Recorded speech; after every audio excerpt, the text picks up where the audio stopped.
कांग्रेस या कोई दल क्या कह रहा है, इंडिया गठबंधन, अभी कंफ्यूज हो गए होंगे। इसका मतलब अगर हम उन मीटिंगों में बैठे हैं तो हम ही कंफ्यूज रहे होंगे। इसीलिए जिस व्यक्ति के बारे में आप बात कर रहे हैं, मुझे नहीं पता कि कांग्रेस पार्टी का कौन व्यक्ति इस तरह की बात कर रहा है। हमें तो ये लगा कि जब मध्य प्रदेश के मुख्यमंत्री जो रहे, पूर्व में कई बार मुख्यमंत्री रहे, वो रहे, उन्होंने मीटिंग बुलाई और पूछा समाजवादी पार्टी से।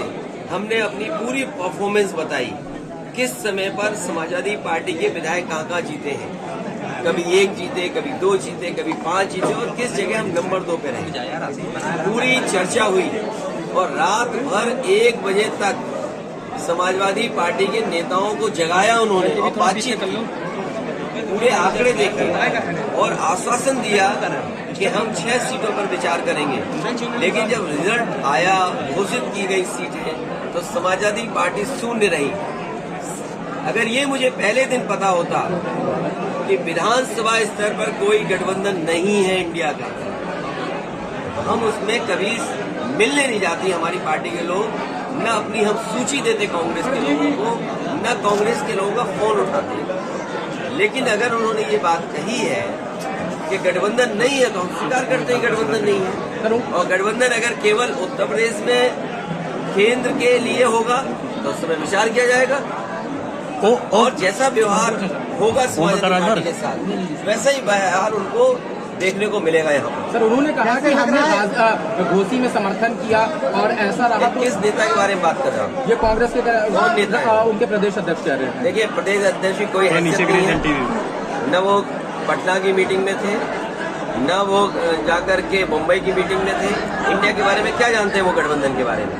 उनकी क्या हैसियत है जो बोल रहे हैं इस तरह की बात? इजराइल और गाजा की युद्ध, उनसे पूछिए रात को 1 बजे तक क्यों उनके मुख्यमंत्री कमलनाथ जी ने बैठाया, क्यों उनके पूर्व मुख्यमंत्री दिग्विजय सिंह जी ने बैठाया?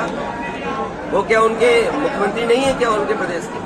अगर वो मुख्यमंत्री नहीं थे तो इस तरह की भाषा नहीं बोलनी चाहिए उनको। अध्यक्ष जी, और इसका मतलब ये हुआ कि आप दूसरे दलों को बेवकूफ बना रहे हैं आप बैठा करके। मायावती जी ने कहा है कि इजराइल और गाजा युद्ध से सबकी अर्थव्यवस्था पे बीजेपी से मिले हुए लोग हैं, ये कांग्रेस के लोग बीजेपी से मिले हुए लोग हैं। तो आगे की अभी क्या रणनीति? ये जो बीजेपी से मिले हुए, देखिए अगर मुझे पता होता कि गठबंधन प्रदेश स्तर पे नहीं है तो मैं समाजवादी पार्टी के नेताओं को दिग्विजय सिंह जी के पास नहीं भेजता। अगर मुझे ये पता होता कि समाजवादी पार्टी को प्रदेश स्तर पे गठबंधन नहीं कर रहे हैं, मैं कमलनाथ जी के पास अपनी पार्टी के लोगों को नहीं भेजता। और मुझे ये भरोसा होता कि कांग्रेस पार्टी के लोग धोखा देंगे तो मैं उनकी बात पर भरोसा नहीं करता। मुझे बताया गया कि 6 सीटों पर आपके लिए सोचा गया है, विचार किया गया है और उस पर तय करेंगे। सिटिंग एमएलए की जगह आप सीट दे दोगे आप और उम्मीद करोगे कि मैं आपके बारे में सच बोलूं और जो बात बोलनी है उनको। मैं आपके माध्यम से कांग्रेस पार्टी को कहना चाहता हूं, अपने चिरकुट नेताओं से हमारी पार्टी के बारे में न बुलवाएं। युद्ध को, ये युद्ध चल रहा है सर, आगे का देखा जाएगा। इजराइल और हमें अगर ये जानकारी मिल रही है कि गठबंधन केवल दिल्ली के स्तर पे, तो ठीक है, दिल्ली के स्तर पे जब बात होगी तो की जाएगी। एमपी सीटों पे अगर बात की जाएगी तब देखा जाएगा।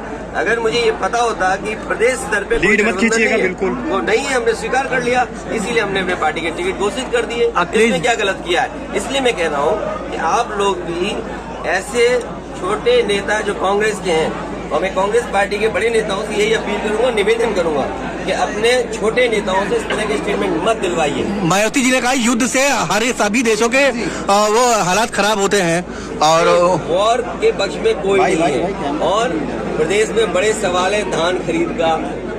अरे सीतापुर आते हैं तो सीतापुर में हमें सांड पहले दिखाई देते हैं, ये डिवाइडर में इतना सांड दिखाई देता है।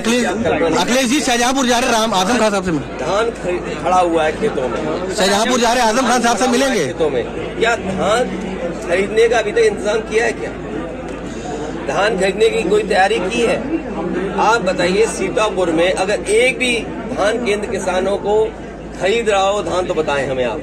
शाहजहांपुर जा रहे हैं, आगे रामपुर में आजम खान साहब से मिलने जाएंगे। हम पर छोड़िए, हमारी पार्टी पर छोड़िए, अब ये बातें क्यों पूछते हो, कौन किससे मिला? उनसे हमारा संपर्क है, लगातार बातचीत हुई है। वो हमारी पार्टी और हमारा परिवार है, हमें फैसला लेने दो क्या करना। इसमें राजनीति मत ढूंढिए, इसमें भी बीजेपी के आप एजेंट मत बनिए। सर 16 तारीख को आप देवरिया गए थे, देवरिया वहाँ पत्रकारों को पीटा गया, उसके बारे में आप क्या कह रहे हैं? हमें दुख है कि बीजेपी के लोग सबको पीट रहे हैं। सर बहुत बुरी तरीके से दौड़ा के मारा गया। दुख है इस बात का कि बीजेपी अगर पत्रकार सही लिखते हैं, अगर पत्रकार सही लिखते हैं तो पत्रकारों के खिलाफ भी जांच हो जाएगी, कार्रवाई हो जाएगी। और आप में से बहुत सारे ऐसे साथी हैं जो इस चीज को फेस कर चुके हैं। सर शिविर की शुरुआत हो रही है, सच्चाई दिखाना चाहते हैं, उन्हें पुलिस कहती है कि हम यही मैं कह रहा हूँ कि अब तो यूट्यूब पे पाबंदी लगा देंगे, इसलिए यूट्यूबर्स भी बड़े सावधान हैं। 24 में अब तक 20 लाख से ज्यादा जो वीडियो का डेटा है हमने डिलीट किया है। गूगल ने अपना डेटा भारत सरकार को बताया कि जो गाइडलाइन के हिसाब से नहीं था। वो ठीक बात है, वो एक अलग विषय है।